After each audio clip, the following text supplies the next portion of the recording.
Boa noite. O texto que iremos apresentar se chama Quando o sociólogo quer saber o que é ser professor. Entrevista com François de B. A entrevista foi concedida a Angelina Peralva e Marília Espósito para a Revista Brasileira de Educação em 1996. François de B é um sociólogo francês, nascido em 23 de maio de 1946. Ele é conhecido por suas pesquisas sobre a juventude marginalizada na França e é autor de dezenas de livros em sua carreira.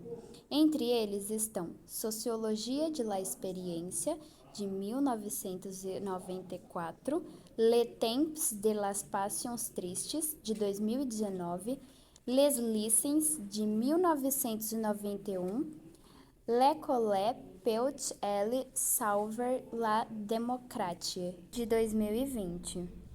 No início da entrevista, Dibé comenta sobre os motivos que o levaram a lecionar em um colégio popular em que o nível dos alunos é baixo, durante um ano para alunos de 13 a 14 anos, e explica que houveram duas motivações. A primeira é de que ele acreditava que as descrições que os professores davam em encontros coletivos e individuais sobre a relação pedagógica eram exageradas e pareciam encenações dramáticas. A segunda é que quis se desafiar a entender do que se tratava a dimensão escolar após uma professora escrever em uma carta dizendo que ele é um intelectual e não havia lecionado. Então, sua imagem sobre os problemas era abstrata.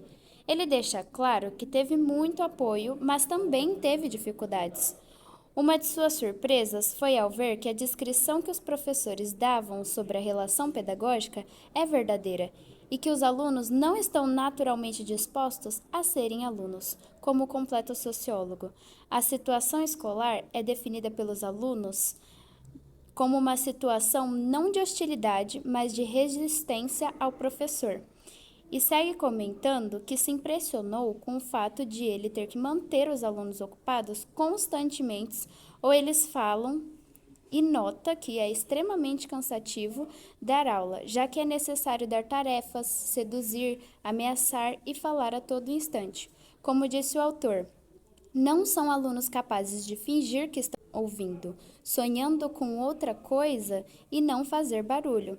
Além disso, o tempo em que uma aula acontecia era curto, pois, segundo ele, uma aula que dura 1 hora só se aproveitam uns 20 minutos. O resto do tempo serve para botar ordem, para dar orientações. De B segue comentando sobre ter feito um golpe de Estado em um momento de desespero por não conseguir dar aula. Isso aconteceu depois de 2 meses lecionando naquela escola. Ele disse aos alunos que ficassem quietos e que não queria mais ver agitação alguma para que ele conseguisse dar aula, e que isso de fato facilitou a vida dele e lhe permitiu manter uma ordem, mas que esse golpe é um fracasso pedagógico e moral e, segundo ele, estúpido. De B tece algumas críticas contundentes ao sistema educacional francês, apontando falhas nos programas escolares que, segundo ele, se baseiam em uma pedagogia acumulativa. Nessa abordagem, assume-se que o aluno aprendeu todo o conteúdo do programa no ano anterior, e o currículo do ano seguinte é desenvolvido com base nessa suposição. No entanto, isso ignora as lacunas e dificuldades que muitos alunos enfrentam ao longo do percurso. O sociólogo argumenta que o programa educacional deveria ser projetado para alunos reais, que são imperfeitos e aprendem em ritmos diferentes do planejado. Esses alunos, especialmente aqueles provenientes de famílias onde estudar é algo novo ou que têm menos apoio em sua jornada estudantil, acabam sendo prejudicados por um sistema que não considera suas necessidades específicas. Assim, surgem falhas na base da educação, e a situação se agrava progressivamente. Alunos que não aprendem matemática, por exemplo, muitas vezes não conseguem entender os problemas porque não possuem uma compreensão suficiente da leitura. Essa acumulação de lacunas também gera outro problema. É comum ignorar as condições de vida dos alunos fora da escola, como se o mundo exterior e o ambiente escolar fossem desconectados. Com isso, o baixo desempenho dos alunos é frequentemente atribuído a uma suposta falta de esforço, quando, na verdade, podem existir fatores externos que os impedem de alcançar todo o seu potencial. De B, sugere que os programas escolares sejam reformulados, propondo que se ensine menos para que os alunos possam aprender mais.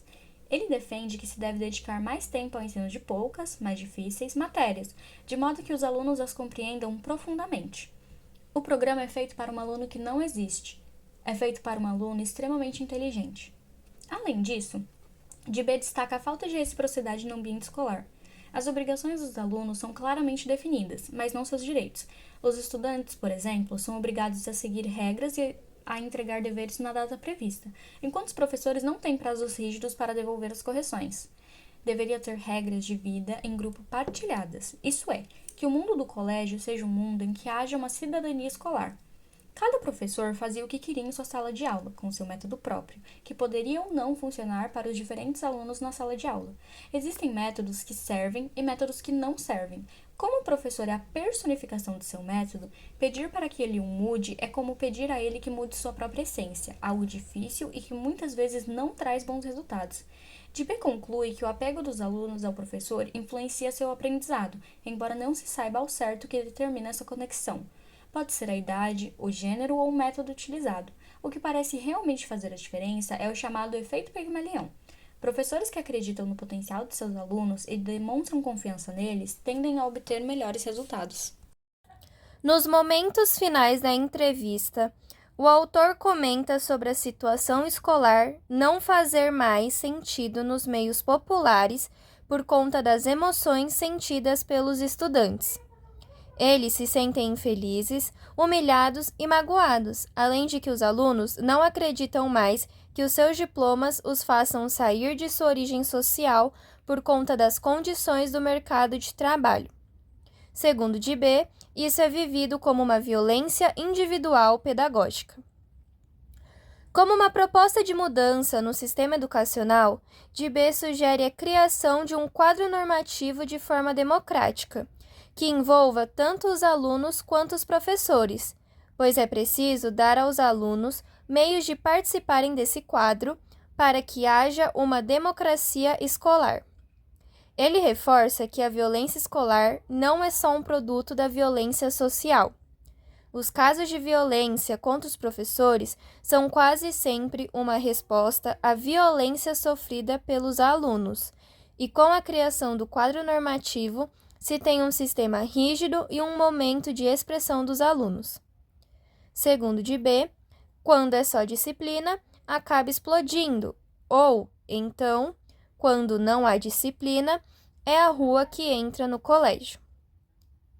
A formação do quadro sugere uma série de mudanças no funcionamento dos sistemas escolares que dificilmente acontecem.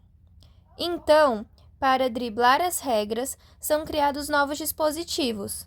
Porém, o sociólogo não concorda com essas ações, pois ele acredita que os problemas não serão resolvidos com mais escolarização, pois, como diz, trata-se de criar as condições para dar aulas normalmente, o que supõe, efetivamente, um certo número de mudanças, de programas, de modos de funcionamento que não são em si consideráveis, mas que pedem mudanças de hábitos. Ele defende que a escola é uma construção histórica e não uma tecnologia que pode ser importada e copiada de outros países. Além de que ela deve ser um ambiente socializador, democrático e aberto. O sociólogo finaliza a entrevista reforçando que os melhores professores são aqueles que veem os alunos como eles são e não como eles deveriam ser.